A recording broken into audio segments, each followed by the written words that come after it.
Para muitos, Jesus Cristo é frequentemente considerado apenas um homem ou um mestre notável. No entanto, de acordo com a Bíblia, sua essência e missão são incomparáveis. Ele não era meramente uma figura espiritual de sua época.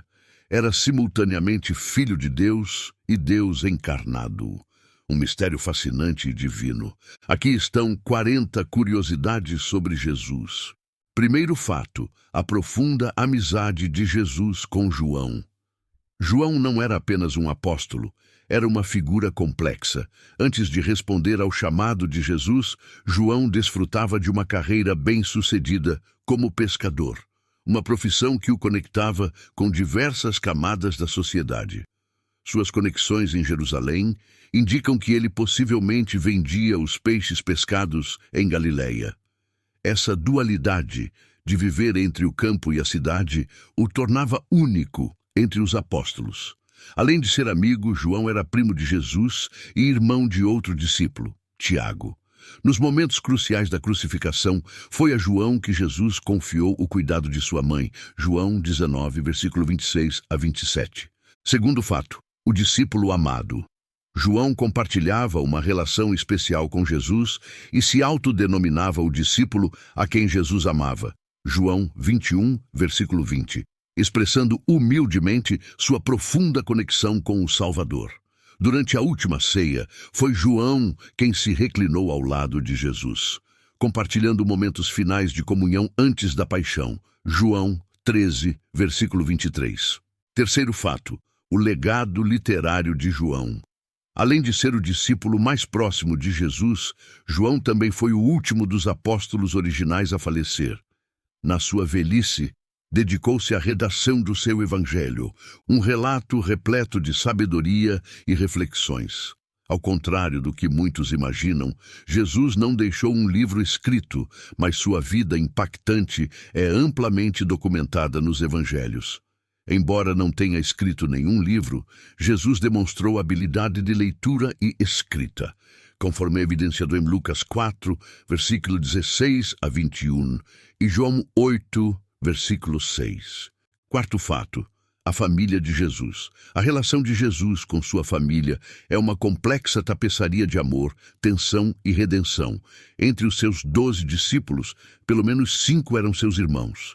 Entretanto, só se tornaram seguidores após a ressurreição, com Tiago e Judas, não o Iscariotes, tornando-se autores de livros do Novo Testamento. Quinto fato, o nome divino. Num momento histórico, um anjo apareceu a Maria, uma jovem em Nazaré. Esta não foi uma saudação comum. O anjo proclamou que ela daria à luz a um filho, cujo nome seria Jesus, conforme descrito em Lucas, versículo 28 a 31. Sexto fato, o mistério dos magos.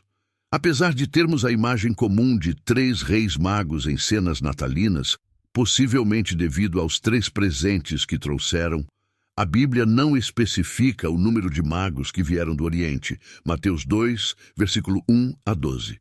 Sétimo fato, os irmãos de Jesus. A vida familiar de Jesus é um retrato singular de humanidade e divindade. Os evangelhos mencionam explicitamente que ele tinha irmãos, conforme indicado em Mateus 12, versículo 46. Ao percorrer as ruas de Nazaré, era possível encontrar Jesus, um jovem comum da cidade, cujo rosto era familiar a todos que cresceram e brincaram com as outras crianças. Ele tinha irmãos chamados Tiago, José, Simão e Judas, e também irmãs, cujos nomes a Bíblia não revela. A sabedoria e as maravilhas desse jovem carpinteiro intrigavam muitos na comunidade. Mateus 13, versículos 55 a 56. A jornada começa em Belém, cujo significado em hebraico é Casa do Pão. É simbólico que Jesus, que se declarou o pão da vida, João 6, versículo 35, tenha nascido lá. Agora, imagine-se viajando para Jerusalém durante a Páscoa. No meio da agitação da cidade, Maria e José percebem que Jesus, ainda adolescente, havia se perdido. Após 3 dias de busca frenética, encontram-no no templo, sentado entre mestres, surpreendendo a todos com sua sabedoria. A resposta de Jesus a Maria foi: não sabiam que eu deveria estar na casa de meu pai. Lucas 2, versículo 46 a 49. Ao retornar a Nazaré, Jesus aprendeu a arte da carpintaria com José. A comunidade o conhecia como o carpinteiro, aquele que consertava e construía coisas. Marcos 6, versículo 3. A aparência física de Jesus permanece um mistério. O profeta Isaías afirmou que ele não tinha aparência ou beleza que o destacasse. Isaías 53, versículo 2. Isso é reforçado pelo fato de Judas ter que identificar Jesus com um beijo para os soldados romanos, indicando que Jesus não possuía características distintivas. Mateus 26, versículo 48. Após sua ressurreição, Maria Madalena, em sua aflição, não o reconheceu imediatamente, considerando-o o jardineiro, um homem comum da época. João 20, versículo 15. Isso nos leva a refletir sobre como a verdadeira essência de alguém vai muito além da aparência física. Jesus, com sua aparência comum, realizou os maiores milagres, tocou inúmeras vidas e mudou o curso da história da humanidade. Esta é apenas a superfície de uma narrativa encantadora sobre a vida do Salvador. A cada fato revelado, somos convidados a conhecê-lo ainda mais e a nos maravilhar com a profundidade de seu amor e missão. A aparência física de Jesus sempre gerou curiosidade ao longo dos séculos. No entanto, parece curioso que aqueles que estiveram mais próximos a ele, como Mateus, Pedro e João, discípulos que compartilharam 3 anos de convívio com o Salvador, bem como seus próprios irmãos, Tiago e Judas, não tenham deixado descrições detalhadas de seu rosto ou estatura. Talvez para eles, o que realmente importava não fosse a aparência exterior de Jesus, mas sim sua essência divina e sua missão transformadora. Num ambiente alegre e festivo em Caná da Galileia, durante um casamento, Jesus, sua mãe e seus discípulos foram convidados. Maria se aproxima de Jesus com um problema. O vinho acabou, uma situação complicada considerando que as festas de casamento podiam durar vários dias. Apesar de a embriaguez ser condenada no Antigo Testamento, o vinho era um símbolo de alegria e celebração. Maria, conhecendo a capacidade de seu filho, pede sua ajuda. O que se segue é um dos milagres mais emblemáticos de Jesus: a transformação de água em vinho, um sinal da transformação que ele poderia operar nas vidas das pessoas.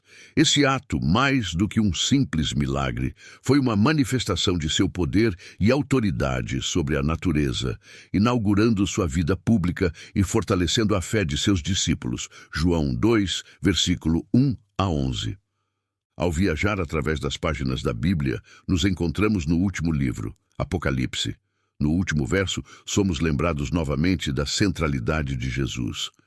A graça do Senhor Jesus esteja com todos. Amém. Apocalipse 22, versículo 21. Este encerramento é uma bênção de esperança, demonstrando que, acima de tudo, a história da humanidade é uma história de graça e amor divinos. Jesus iniciou sua missão pública por volta dos 30 anos. Conforme indicado em Lucas 3, versículo 23. Esse detalhe é interessante porque, de acordo com Números 4, versículo 3, os homens só podiam assumir o ofício de sacerdote a partir dessa idade. No entanto, esse não é um limite fixo para todos, é mais uma reflexão sobre a preparação e o timing divino na vida de Jesus. A habilidade linguística de Jesus é fascinante. É provável que ele falasse várias línguas: aramaico, a língua cotidiana dos judeus na Palestina, hebraico, para estudos religiosos, e grego, a língua franca do Mediterrâneo Oriental naquela época. Essa capacidade de se comunicar em diferentes idiomas destaca sua habilidade de conectar-se com pessoas de diversas culturas e tradições. Mesmo sendo o Filho de Deus, Jesus também sentia a necessidade de solidão. Apesar de sua vida ser majoritariamente pública, com ensinamentos, debates e curas, ele frequentemente buscava lugares tranquilos para orar e se reconectar com o Pai. Essa busca por equilíbrio entre o público e o privado, entre a ação e a contemplação, nos lembra da importância de encontrar momentos de introspecção e conexão com o divino em meio à agitação da vida cotidiana. Neste tecido de eventos e detalhes, somos convidados a ver Jesus não apenas como o Salvador, mas também como alguém que viveu entre nós, compartilhando nossas alegrias, tristezas, desafios e triunfos. Cada novo detalhe revela mais sobre seu caráter, missão e o profundo amor que ele tem por cada um de nós. Em meio à pressão e ao frenesi de sua missão, Jesus entendia a importância de se retirar, de buscar silêncio e introspecção. Em Lucas 6, versículo 11 a 14, somos lembrados de um momento crucial em sua missão. Ao ser confrontado com a hostilidade e a confusão ao seu redor, ele se refugia nas montanhas para orar, buscando orientação e a presença reconfortante do Pai. Ao amanhecer, após uma noite inteira de oração, ele faz uma das escolhas mais significativas de sua missão, a seleção dos 12 apóstolos. Aqui vemos o caráter deliberado e reflexivo de Jesus, um líder que busca a orientação divina em cada passo. A genealogia e a linhagem de Jesus sempre fascinaram os estudiosos. Embora a maioria concorde que ele não teve filhos, não podemos esquecer que Jesus tinha irmãos e irmãs, como mencionado em Mateus 3, versículos 55 a 56. Isso abre a possibilidade de que em algum lugar do mundo haja descendentes da família de Jesus ainda vivos, carregando em seu DNA vestígios daquela família sagrada. Ao contrário das representações estoicas e impassíveis em muitas obras de arte, os evangelhos apresentam Jesus como alguém profundamente emocional e apaixonado. Ele demonstra zelo em Mateus 21, versículo 12 a 13. Ao expulsar os comerciantes do templo, um local sagrado que havia sido transformado em mercado. Sua empatia e compaixão são evidentes em sua interação com as multidões, as quais ele enxerga como ovelhas sem pastor, buscando direção espiritual. O jejum de 40 dias de Jesus no deserto é uma prova não apenas de sua resistência física, mas também de sua força espiritual ao ser tentado pelo diabo durante esse período, conforme descrito em Mateus 4, versículo 1 a 3. Jesus demonstra profunda sabedoria e conexão com as Escrituras, respondendo ao diabo citando o livro de Deuteronômio. Cada tentação enfrentada por Jesus é refutada com um versículo deste livro, mostrando sua profunda conexão e entendimento das Escrituras. É um lembrete de que a palavra de Deus é uma ferramenta poderosa contra as adversidades e tentações da vida. O sofrimento e a crucificação de Jesus são momentos de profunda agonia e transformação. As Escrituras nos dizem que, após a flagelação e ao ser pendurado na cruz, sua aparência estava tão alterada e desfigurada que muitos olhavam para ele com espanto. O profeta Isaías, em Isaías 52, versículo 14, havia previsto isso séculos antes, descrevendo a magnitude do sofrimento do Salvador. Mesmo em meio a essa agonia, o amor e a missão redentora de Jesus permaneceram inabaláveis. Ao entrelaçarmos essas narrativas, somos lembrados da humanidade de Jesus, de sua necessidade de solidão, de sua profunda conexão com as Escrituras, de sua paixão e emoção e de seu sacrifício incomensurável na cruz. Cada detalhe nos aproxima mais de seu coração e nos lembra do imenso amor que ele tem por cada um de nós. O impacto físico e emocional da tortura sofrida por Jesus é uma representação tangível da extensão de seu sacrifício por nós. Em Mateus 26, versículo 67 e Mateus 27, versículo 30, somos confrontados com a triste realidade da brutalidade infligida a ele. A cada bofetada, açoite e escárnio, somos lembrados da profundidade do seu amor e compromisso com a humanidade. No primeiro milagre registrado, Jesus transformou água em vinho durante as bodas de Caná. Não foi um vinho qualquer, mas um de alta qualidade, superando todas as expectativas. João 2, versículo 10. A palavra grega mefú indica que a bebida era fermentada e tinha a capacidade de embriagar. A tradição judaica considerava o vinho como parte integrante de muitas festividades e celebrações. Jesus, ao consumir vinho, e ao ser criticado em Lucas 7, versículo 33 a 34, nos mostra que ele não se afastava das tradições, mas sim das interpretações rígidas e farisaicas da lei. Os milagres de ressurreição realizados por Jesus são testemunhos impressionantes de seu poder sobre a vida e a morte. Ele não apenas curou os doentes, mas também devolveu a vida aos mortos. O filho da viúva de Naim, conforme relatado no Evangelho, é um exemplo tocante. Em Lucas 7, ao se deparar com o luto da mãe, Jesus é movido por compaixão e ressuscita seu filho. Este milagre não é apenas um testemunho de seu poder, mas também da profundidade de sua empatia e compaixão. A ressurreição da filha de Jairo é outra manifestação marcante do poder de Jesus. Mesmo diante da morte e do desespero, Jesus trouxe esperança e vida. Ele não apenas devolveu a vida à jovem, mas também restaurou a fé de seu pai e de todos os presentes.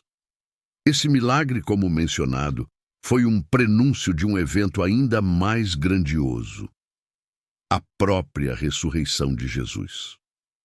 O caso de Lázaro é talvez o mais emblemático dos milagres de ressurreição de Jesus. A enfermidade de Lázaro e sua eventual morte serviram como um cenário para um dos maiores milagres de Jesus. Ele não só ressuscitou Lázaro, mas também reafirmou sua missão e identidade como o Cristo, o Filho de Deus. O impacto deste milagre não foi apenas a celebração da vida restaurada de Lázaro, mas uma demonstração palpável de que Jesus é a própria ressurreição e a vida.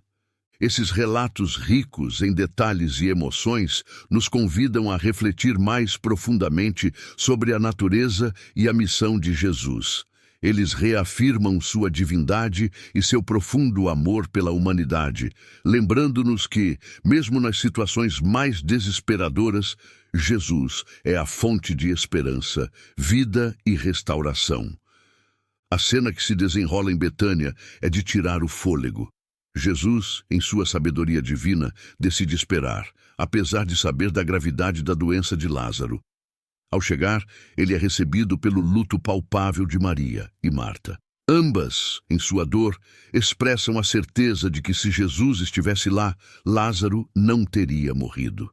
Nesse momento, Jesus faz uma das afirmações mais poderosas de seu ministério, declarando ser a ressurreição e a vida. Diante dos olhos atônitos de todos, ele realiza um milagre inimaginável, chamando Lázaro de volta à vida após 4 dias de seu falecimento, solidificando assim sua promessa de esperança e vida eterna para todos nós. João 11. O ministério de Jesus, embora breve, foi repleto de momentos significativos que transformaram a história da humanidade. Os evangelhos nos dão uma visão clara de sua jornada, marcando sua presença em pelo menos 3 festas da Páscoa e revelando que seu ministério durou aproximadamente 3 anos e meio. Em tão pouco tempo, Jesus realizou inúmeros milagres, ensinou parábolas revolucionárias e forjou um caminho de amor e sacrifício. A comunicação direta de Deus com Jesus é uma manifestação poderosa da relação íntima entre o Pai e o Filho. Em 3 momentos cruciais, o Pai falou audivelmente, reafirmando a missão e a identidade de Jesus no batismo e pouco antes da crucificação. Deus interveio, reafirmando sua aprovação e amor pelo Filho. Essas ocasiões são evidências claras do plano divino em ação e da maneira como Deus vê e endossa o papel de Jesus na história da salvação. Mateus 3, versículo 16 a 17, Mateus 17, versículo 5, João 12, versículo 27 a 28. A relação entre Jesus e o Pai é uma das mais belas e complexas representações da Trindade. Mesmo sabendo do imenso sofrimento que o esperava, Jesus permaneceu fiel à missão que lhe foi confiada. Seu pedido para que o Pai glorificasse seu nome não foi apenas uma súplica pessoal, mas uma demonstração de sua dedicação inabalável à vontade divina. Em resposta, o Pai reafirmou sua presença e aprovação, destacando mais uma vez a importância do sacrifício de Jesus para toda a humanidade. As reações variadas da multidão à voz do céu são representativas das diversas respostas humanas à divindade de Jesus. Alguns ouviram a voz de Deus, enquanto outros a descartaram como simples trovão. No entanto, a intenção de Deus ao se manifestar era clara: reafirmar a divindade e a missão de Jesus para todos ouvirem e acreditarem. Entre os muitos milagres realizados por Jesus, a alimentação dos 5.000 se destaca por sua presença em todos os 4 evangelhos. Este milagre, além de demonstrar o poder divino de Jesus, também simboliza sua compaixão e cuidado pelas multidões. Ele não só alimentou seus espíritos com ensinamentos divinos, mas também atendeu às suas necessidades físicas, reafirmando sua missão de ser o pão da vida para todos nós. No limiar da vastidão da Galileia, uma multidão cansada se reunia. A fome era evidente nos olhos das pessoas. Os discípulos, movidos pela compaixão, sugeriram que Jesus os dispensasse. No entanto, com apenas 5 pães e 2 peixes em mãos, Jesus desafiou a lógica humana e optou por alimentar a multidão. Os discípulos, talvez com dúvidas em seus corações, organizaram as pessoas em grupos. Naquele momento, Jesus, erguendo os olhos aos céus em um gesto de profunda gratidão, abençoou o alimento. O que aconteceu a seguir foi nada menos que milagroso. Todos comeram até ficarem satisfeitos, e ainda sobraram 12 cestos cheios de alimento. Lucas 9, versículo 14 a 17. À medida que a cruz se aproximava, a humanidade de Jesus tornou-se ainda mais evidente. No jardim do Getsêmani, a angústia dele era palpável, sua dor tão intensa que seu suor se tornou como gotas de sangue, um fenômeno conhecido como hematidrose. Este detalhe, mencionado apenas por Lucas, que era médico por profissão, evidencia a profunda agonia que Jesus sentiu na iminência de seu sacrifício. Lucas 22, versículo 44. Maria, que acolheu Jesus em seu nascimento sob circunstâncias humildes, também esteve presente durante os momentos mais dolorosos de sua vida. Mesmo em meio à agonia da crucificação, a compaixão de Jesus permaneceu, e ele confiou a João a responsabilidade de cuidar de sua mãe, demonstrando sua natureza amorosa e cuidadosa até o fim. João 19, versículo 26 a 27. O sinal acima da cruz, escrito em aramaico, latim e grego, proclamava Jesus de Nazaré, Rei dos Judeus. Esta inscrição, muitas vezes abreviada nas obras de arte, era uma declaração tanto da acusação dos líderes religiosos quanto da verdadeira realeza de Jesus. A crucificação, em todo o seu horror, não era uma prática rara em Roma. Era um método de execução e, ao mesmo tempo, uma advertência severa para dissuadir futuros rebeldes. No entanto, a crucificação de Jesus se destacou não apenas pela sua inocência, mas pelo significado profundo e redentor que carregava. Não foi o método, mas sua ressurreição subsequente que fez da sua crucificação o evento mais transformador da história. O local de descanso final de Jesus também foi um cumprimento profético. Embora crucificado como um criminoso, ele foi sepultado em um túmulo que pertencia a um homem rico, José de Arimateia. Este ato, que parecia insignificante aos olhos humanos, estava alinhado com uma profecia feita séculos antes por Isaías. Isaías 53, versículo 9, Mateus 27, versículos 57 a 60. A tumba de Jesus foi protegida de maneira rigorosa, mostrando a profundidade da preocupação romana com a promessa de sua ressurreição. Eles temiam que seus seguidores pudessem tentar roubar seu corpo e assim forjar a ressurreição. No entanto, como os eventos subsequentes mostrariam, nenhum esforço humano poderia conter o poder da ressurreição que estava por vir. Em um mundo onde a segurança das tumbas era uma questão vital, o sepulcro de Jesus foi excepcionalmente protegido. 3 barreiras distintas foram postas no lugar. Primeiro, uma grande pedra, frequentemente ilustrada nos registros da arte sacra, foi rolada para fechar a entrada do túmulo. Esta não era apenas uma pedra comum, mas provavelmente um disco de pedra pesada, dificultando qualquer tentativa de remoção sem esforço significativo. Em segundo lugar, uma guarda foi colocada. Não sabemos exatamente se eram guardas romanos ou a polícia do templo judeu, mas sabemos que Pilatos insistiu que o túmulo fosse protegido. Terceiro, um selo romano foi colocado. Romper esse selo não apenas significaria a violação de uma propriedade de Roma, mas certamente resultaria em crucificação para o infrator. Mateus 27, versículos 65 a 66.